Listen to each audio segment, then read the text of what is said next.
Today, in every country on every continent, the daily shopping needs of consumers are being met by an integrated global supply chain that unites the manufacturing and retailing worlds. Never before has so much focus gone into bringing high-quality consumer products into the homes of consumers at such low cost.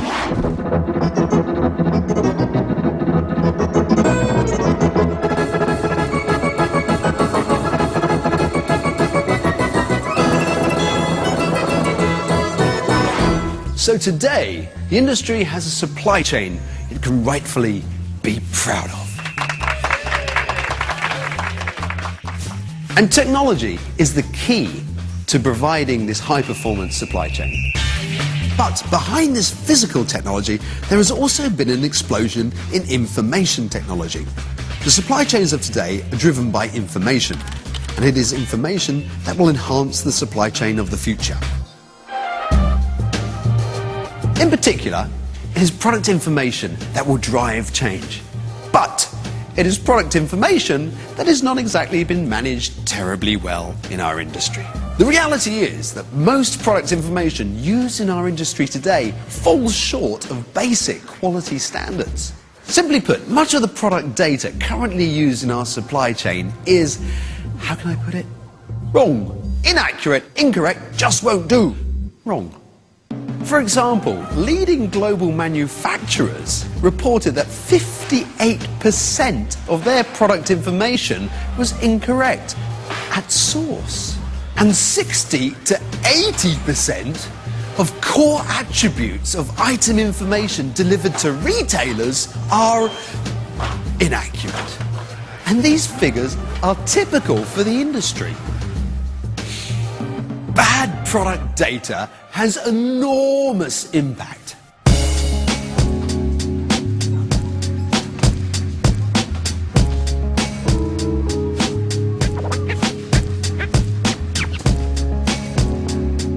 But no need to give up your golf club membership just yet, because these data quality problems, challenges, can be resolved with a little bit of effort. Some rather clever, forward-thinking companies today realize that managing product information is as much an integral part of the product as the formulation, manufacturing process, logistics, and order-to-cash cycle.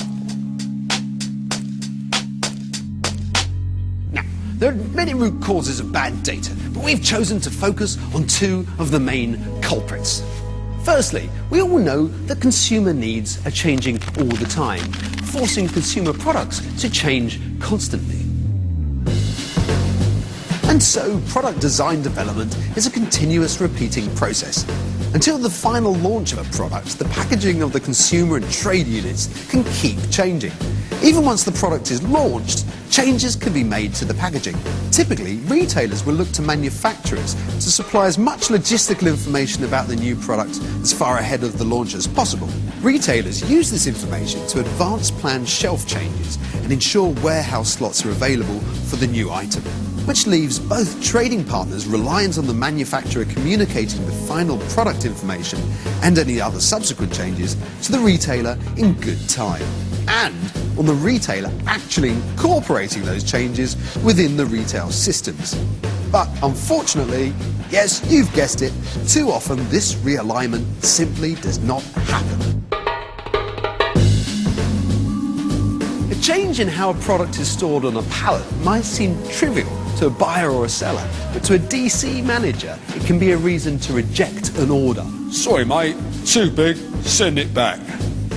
Or for the product to be accepted into the DC and then found to be the cause of a whole bunch of problems right the way through to the shelf. Of course, this is not just for new items, it also applies to promotional items where pack size and trade unit dimensions might be subject to a temporary change. And then there's the inconsistency around the world in the use of different GTIN identification codes for promotional products, which just adds to the whole data accuracy confusion. The second area we're focusing on is the manual intervention that takes place correcting and re-entering the same product information. It's incredible that at a time when we have fully automated production facilities and warehouses, GPS systems in trucks, electronic data exchange, and even electronic product tags, we still have so much manual entry in our business. In fact, we have unacceptable levels of manual entry in the handling of product information. And the trouble is that manual steps in the information flow allow room for error and reduce the integrity of the information. One area that is particularly prone to errors from manual intervention is in the order-to-cash process. The mismatch rate between purchase orders and invoices is at a shocking level and is getting worse. Errors in the order-to-cash process are not just an administrative burden. They impact the whole business. So, to recap, failing to maintain alignment of product changes and manual steps breaking up the information process are just two examples of where bad, naughty data is being allowed into our supply chain. Consequently, we have a joint challenge in our industry to improve the situation and improve data accuracy. Why? Well, basically, because improved data accuracy will drive additional sales, will improve productivity, and reduce our costs. Granted, data accuracy might not be the most exciting or sexiest part of our industry, but the business consequences are very sexy.